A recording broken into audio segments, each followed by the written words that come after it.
Hi everyone, this is Dan, and this is Marvel Superheroes Secret Wars number 4. I did say in the last issue that things were kind of starting to show some issues with Secret Wars, and this issue, kind of exacerbates it a little bit worse. When I first read this, I didn't like it, and after having reread it, it gets a little better, I think, mainly because some other issues have some other problems that I didn't notice the first time I read Secret Wars. But what I did want to go through is the cover is kind of interesting. You got a picture of the Hulk kind of holding up a whole mountain, and all of our heroes kind of collapsed there on the floor. I will say this, I kind of prefer it, would have think that this is better if it would have closed up some more and shown more detail on the Hulk and all the heroes in this cover.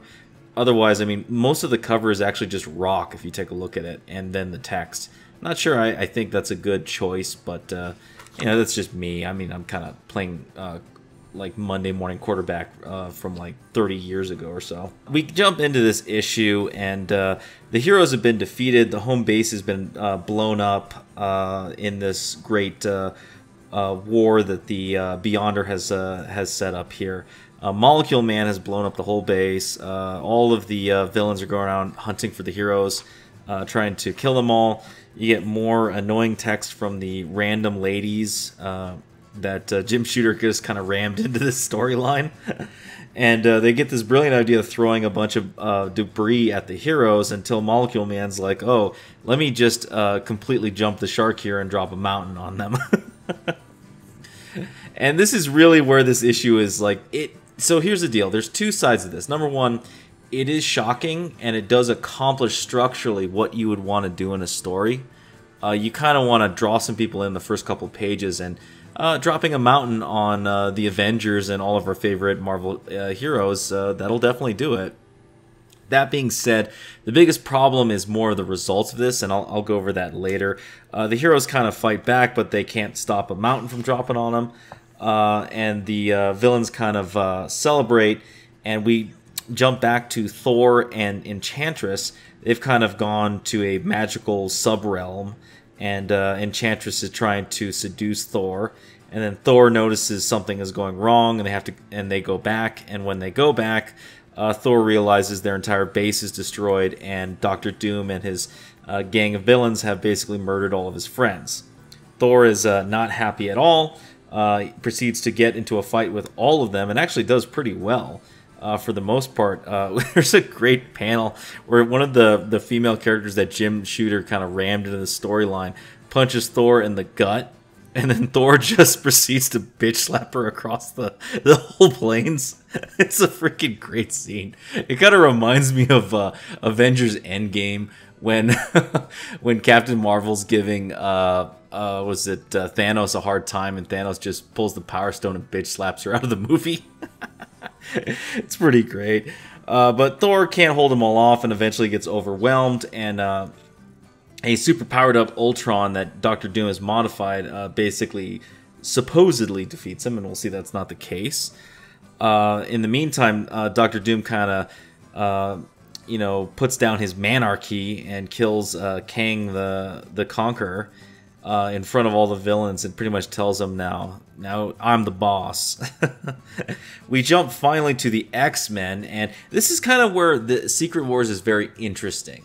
There's a little bit of, like, you can kind of feel that Jim Shooter doesn't really like the X-Men, or maybe doesn't necessarily agree with Chris Claremont's approach with the X-Men, which, I don't know, it's kind of weird. For the first several issues of Secret Wars, the X-Men kind of get a little bit downgraded. I mean, they get their ass kicked by Spider-Man, and later on, they get their ass kicked by Wasp in this issue too, which is almost like Spider-Man's a bit of a stretch. Wasp is really a stretch.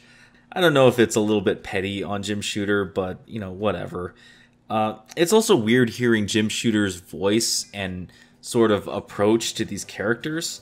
And in a way, you could say, yeah, you could interpret that from Claremont's run, but Claremont had a little more depth to the characters when he was writing the X-Men than I think Jim Shooter is implying in these short panels. The other thing you can also tell about the X-Men and Jim Shooter's writing of the X-Men in Secret Wars is that Storm just doesn't feel right. I think, and to be fair, I'm gonna say this just straight up: there is no writer, period, that has written the X-Men that wrote Storm better than Chris Claremont. I think no matter what, Chris, he always understood Storm very, very well. And unfortunately, a lot of writers that came after him really didn't understand the character at all, which is kind of sad, kind of why modern X-Men just isn't my thing. Even like, 10, 20 years ago, X-Men wasn't really my thing either. A lot of people didn't understand the characters, and they were either trying to make Cyclops into a villain or Wolverine, into whatever the hell they were trying to make Wolverine into. Anyhow, yeah, we get the X-Men team up with Magneto, which is kind of what we were seeing in the last couple issues where it was grinding to. It's plausible, a little bit weird, especially considering the history. And but I mean, Claremont kind of cleans it up in his later X-Men run, what Jim Shooter's doing here, and interesting to say the least. Wasp beats him up and escapes. The X-Men kind of take stock with Magneto, and then we go back to the Avengers and the rest of the Marvel superheroes underneath the mountain. Now, to be fair, when I read these panels of how the Marvel superheroes and the Avengers, really Fantastic Four and Avengers, break out from underneath this mountain that Molecule Man dropped on, I actually didn't mind it so much. I actually got into the panels and I kind of liked it. It wasn't the best writing, but I liked how the characters kind of use their ingenuity to get out of the problem. But the issue here is you have a character that honestly is kind of silly and overpowered, Molecule Man, drop a mountain on the Marvel superheroes and nobody gets hurt. There's no stakes here.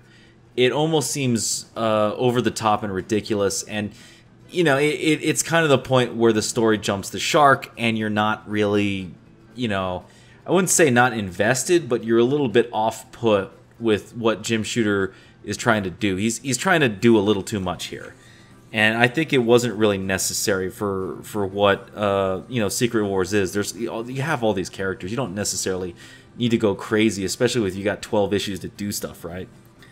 Thor found a way to sort of escape the villains. They get reunited. They run into the village, which is the introduction of the healer Zaji, or Sashi, I think her name is, which I have some problems with later on, mainly because the effect that it has on the X-Men line.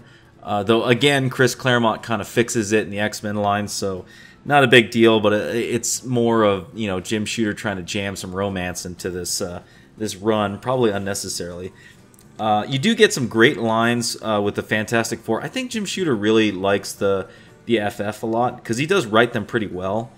Ben Grimm and Reed Richards kind of talking to each other at the end, till you're left with a cliffhanger with Galactus about to do something, which is kind of the same cliffhanger that he used a couple issues ago. So in this case, you're going to figure out, okay, what is Galactus really doing, right? Anyhow, all in all, it's an issue that when I reread, it actually has good points to it. The use of dropping a mountain ends up being kind of a cheap ploy, and it kind of hurts the story a little bit, because it's like, okay, if Molecule Man can drop a mountain on them and nothing happens and no damage is done to them, then what else is going to happen? Is Galactus going to drop a mountain on them now?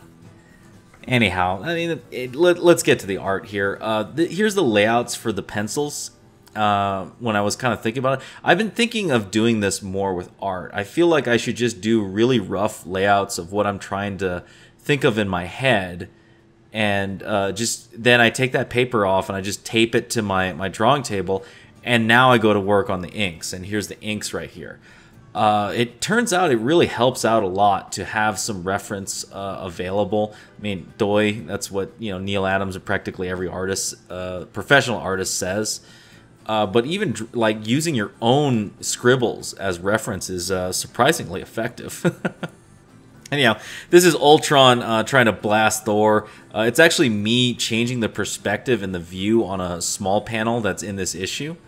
And then kind of drawing Ultron and Thor the way that I would draw them. I was really focusing on trying to do different things with the ink work, especially like varying my line weights. It was like one thing I've just noticed with my inking. It's way too straight line, too many dead lines going everywhere. So I'm trying to, kind of add some more some more weighted lines going all over the place. Kind of hard to do because I don't really ink with a brush, and it's a lot easier to do with a brush.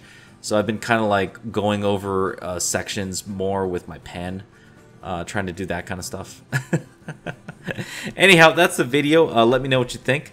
If you like the video, please hit the thumbs up. Subscribe if you haven't subscribed. Hit the bell for notifications. If you got any comments about Secret Wars number 4 or this art, leave it down below. And I will see you next time.